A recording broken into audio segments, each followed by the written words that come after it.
Hello students. तो जैसा कि हम लोग चैप्टर 1 पढ़ रहे हैं, रासायनिक अभिक्रिया एवं समीकरण। ठीक है, तो इसमें हम लोग बहुत सारी चीज़ों को जाने थे कि इसमें क्या क्या हमको पढ़ना है, भौतिक तथा रासायनिक परिवर्तन। ठीक है, उसके बाद हम लोग मैग्नीशियम रिबन के बारे में चर्चा किए थे। ठीक है, उसके बाद फिर जो है हम आगे देखते हैं तो हमने क्या चर्चा किया था। तो हमने ये चर्चा किया था कि जस्ता और सल्फ्यूरिक अम्ल का अगर रिएक्शन होता है तो हाइड्रोजन गैस का निर्माण होता है। उसके बाद हम लोगों ने चर्चा किया था रासायनिक समीकरण क्या है। तो रासायनिक समीकरण में हम लोगों ने क्या देखा था, इसका शब्द वाला रिएक्शन का फॉर्म देखा था। इस शब्द के द्वारा भी हम लोग इसको दर्शा सकते हैं।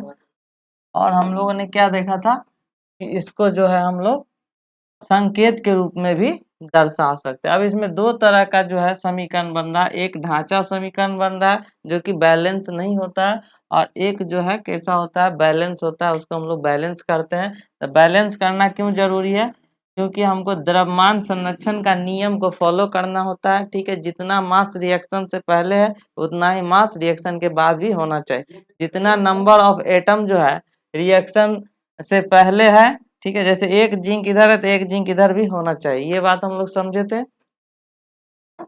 उसके बाद जो है हम लोग एक रिएक्शन दिया हुआ था, इसको हम लोगों ने बैलेंस करने का सीखा था। ठीक है, इसमें हम लोगों ने एक चीज ये सीखा था कि सबसे अधिक परमाणु वाले यौगिक को पहले संतुलित करना होता है। जैसे कि इसमें ऑक्सीजन 4 है तो पहले हम लोग ऑक्सीजन को बैलेंस करेंगे, यहाँ 4 लिख देंगे तो ये हमारा ऑक्सीजन 4 हो गया। और जो है 4 दूनी 8 हो गया, तो यहाँ पर भी कितना लिखना पड़ेगा, 4 लिखना होगा। 4 दूनी 8, 8 हाइड्रोजन बैलेंस हो गया। और जो है आयरन कितना है, 3 है, फिर 3 है तो यहाँ 3 लिख के इसको बैलेंस कर दें। इस बातों को हम लोग समझा था। ठीक है, उसके बाद फिर जो है उसी चीज को यहाँ पर बताया गया है। ठीक है, उसके बाद फिर जो है हम लोगों ने इन प्रश्नों को किया था, तो आज जो हम लोग इससे आगे का चर्चा करेंगे। ठीक है, तो देखते हैं।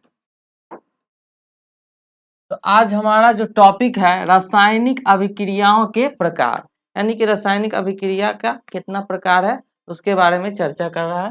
तो कक्षा 9 में हम अध्ययन कर चुके हैं कि रासायनिक क्रिया के समय किसी एक तत्व का परमाणु दूसरे तत्व के परमाणु में नहीं बदलता है।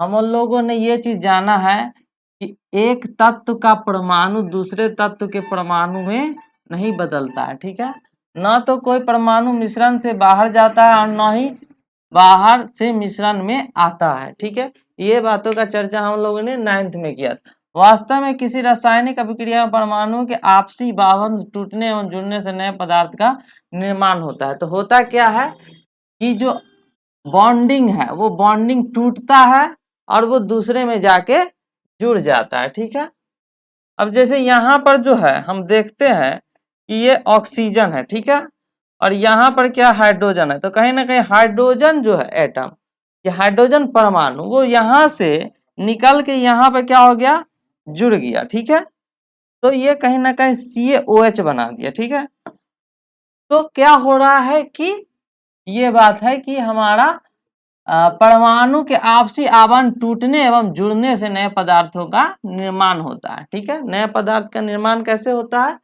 तो परमाणु के आपसी आवंध के टूटने और जुड़ने से होता है। परमाणुओं के बीच विभिन्न प्रकार के आवंध के बारे में अब आप अध्याय 3 तथा 4 में पढ़ेंगे। तो जो अगला पार्ट है, तीसरा और चौथा पार्ट, इसमें हम लोग पढ़ेंगे कि आवंध जो है, जो बॉन्डिंग होता है एटम एटम के बीच का बॉन्डिंग, वो कैसा होता है और कितने तरह का होता है। ठीक है, उस पर चर्चा करेंगे हम अगले अध्याय में। तो अब यहाँ पर एक चीज दिया, संयोजन अभिक्रिया, मतलब पहला जो हमारा प्रकार है उसका नाम क्या है, संयोजन।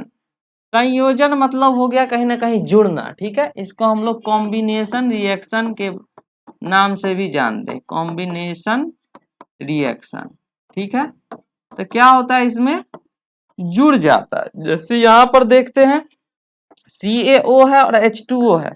ठीक है, तो CaO और H2O क्या हो गया, जुड़ के CaOH का होल ट्वाइस बना दिया। ठीक है, अगर आप यहाँ पर ध्यान से देखें तो यहाँ पर O एक है और O एक है, तो O कितना हो गया, 2 हो गया, और हाइड्रोजन कितना है, 2, तो OH का होल ट्वाइस का मतलब O भी 2 हो गया और H भी 2 हो गया, तो ये पूरा का पूरा क्या हो गया, जुड़ गया। ठीक है, तो इसी को हम लोग क्या नाम दे दिए, संयोजन अभिक्रिया। ठीक है, अब देखिए यहाँ पर एक एक्टिविटी भी दिया गया, एक बीकर में थोड़ा कैल्शियम ऑक्साइड तथा बुझा हुआ चूना लीजिए। यहाँ पर क्या लेना है, कैल्शियम ऑक्साइड ले लेना है, ठीक है। उसके बाद क्या बोल रहा है, बुझा हुआ चूना भी लेना है, ठीक है। इसमें धीरे धीरे जल मिला, अब इसमें हमको क्या डालना है, पानी डालना है। अब बीकर को स्पर्श कीजिए जैसा कि चित्र में दिखाया गया, इसके ताप में कोई परिवर्तन तो कहीं ना कहीं ये क्या हो जाता है, गर्म हो जाता है, उबलने लगता है। इस चीज को हम लोगों ने ऑब्जर्व किया होगा कि चूना को अगर हम लोग डालते हैं तो हमारा जो है पानी जो है खौलने लगता है। कैल्शियम ऑक्साइड जल के साथ तीव्रता से अभिक्रिया करके बुझे हुए चूने कैल्शियम हाइड्रोक्साइड का निर्माण करके अधिक मात्रा में ऊष्मा उत्पन्न करता है, ठीक है। तो हम लोगों ने यहाँ पर ये चीज देखा कि कैल्शियम ऑक्साइड क्या करता है, जल के साथ जो है काफी तेजी से रिएक्शन करता है और हीट उत्पन्न करता है, जिसके वजह से ये बीकर जो है बहुत ज्यादा गर्म हो जाता है। तो यहाँ पर CaO क्या है, तो बिना बुझा हुआ चूना है, ठीक है। और वाटर को मिलाने से कैसा बन गया, बुझा हुआ चूना बन गया। तो इसको हम लोग ध्यान रखेंगे कि बिना पानी मिलाए हुए जो चीज है CaO, उसका नाम क्या है, बिना बुझा हुआ चूना। और जब वाटर इसके साथ जुड़ जाता है तो इसका नाम हो जाता है बुझा हुआ चूना, ठीक है। तो ये बहुत इंपॉर्टेंट है परीक्षा के ख्याल से, इसको हम लोग थोड़ा ध्यान देंगे।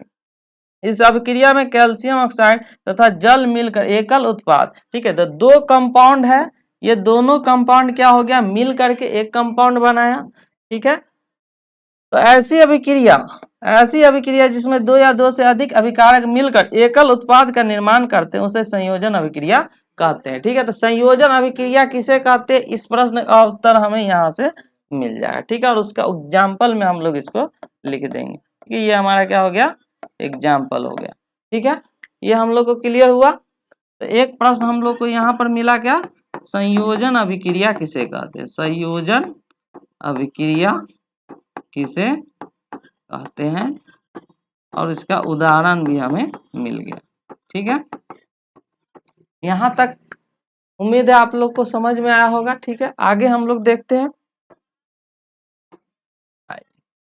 अब यहाँ पर कहा क्या आप जानते हैं, कुछ बताना चाह रहा है। ऊपर की अभिक्रिया में निर्मित बुझे हुए चूने, अब बुझा हुआ चूना का मतलब क्या हो गया, CaOH का होल ट्वाइस। हम लोग को जब भी आ गया कि बुझा हुआ चूना, तो बुझा हुआ चूना का मतलब हो गया CaOH का होल ट्वाइस, ठीक है। तो बुझा हुआ चूना हो गया CaOH का होल ट्वाइस। का उपयोग दीवारों की सफेदी करने के लिए किया जाता है। तो व्हाइट वॉशिंग के लिए हम लोग इसका यूज करते हैं, ठीक है, व्हाइट वॉशिंग के लिए, ठीक है, व्हाइट वॉशिंग।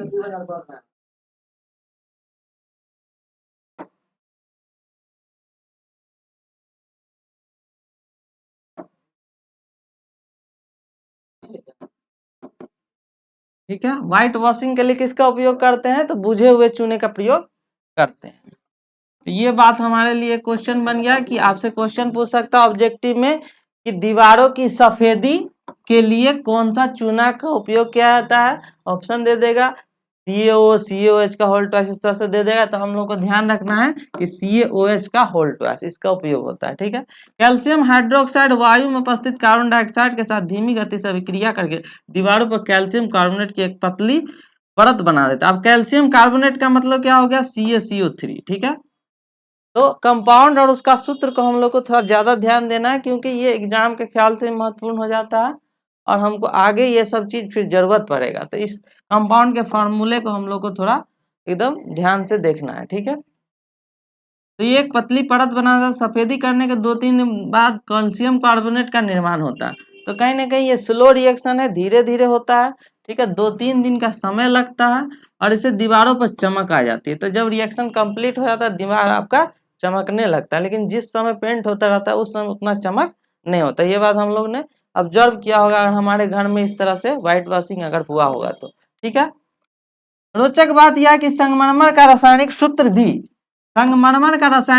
भी यही है, ठीक है। तो संगमरमर का भी अगर आपसे सूत्र पूछा जाए तो CaCO3 होता है, ठीक है। तो हम लोग जो है CaCO3 याद कर लिए, मतलब हमको 2 सूत्र याद हो गया, एक संगमरमर का भी सूत्र ये हो गया और एक कैल्शियम कार्बोनेट का भी यही सूत्र हो गया CaCO3, ठीक है। और बुझा हुआ चूना हमारा हो गया CaOH का होल ट्वाइस, इसी को हम लोग कैल्शियम हाइड्रोक्साइड भी बोलते हैं। OH जहां पर भी लग जाएगा इसको हम लोग ध्यान देंगे। OH जहां पर भी लग जाए उसको क्या बोलेंगे, हाइड्रोक्साइड। जैसे अगर लिखा होगा NaOH तो ये हो जाएगा हमारा सोडियम हाइड्रोक्साइड। क्या हो जाएगा, सोडियम हाइड्रोक्साइड, हाइड्रोक्साइड, ठीक है। और CaOH का उल्टा से तो क्या हो गया, कैल्शियम हाइड्रोक्साइड। तो यहाँ तक हम लोग को समझ में आ रहा है, ठीक है। ये रिएक्शन भी आपको जो है बहुत महत्वपूर्ण हो जाता है कि आपका जो है बुझा हुआ चूना कार्बन डाइऑक्साइड से रिएक्शन करके क्या बनाता है, ऐसे भी प्रश्न आ सकता है। चलिए, संयोजन अभिक्रिया के कुछ और उदाहरणों पर चर्चा करना है। अब जैसे कोयला ले लिए, C मतलब कार्बन, कार्बन कोयला को रिप्रेजेंट करता है क्योंकि कोयला जो है पूरा का पूरा क्या है, कार्बन का रूप है, ठीक है। और ये अगर ऑक्सीजन की उपस्थिति में जलता है, ठीक है, बर्न करता है तो कौन सा गैस बनता है, कार्बन डाइऑक्साइड, ठीक है। तो ये एक तरह से किसका एग्जाम्पल आ गया, तो संयोजन अभिक्रिया का ये एग्जाम्पल है। क्योंकि हम लोगों ने संयोजन अभिक्रिया में ये चीज को जाना है कि जब दो या दो से अधिक कंपाउंड या एलिमेंट मिलकर एक नए उत्पाद का निर्माण करते हैं तो उसे क्या कहते हैं, संयोजन अभिक्रिया कहते हैं। जैसा कि हम लोगों ने यहाँ पर देखा, ऐसी अभिक्रिया जिसमें दो या दो से अधिक अभिकारक मिलकर एकल उत्पाद का निर्माण करते हैं उसे संयोजन अभिक्रिया कहते हैं, ठीक है। तो आशा करते हैं कि आपको इस पाठ में बहुत चीज समझ में आ रहा होगा, ठीक है।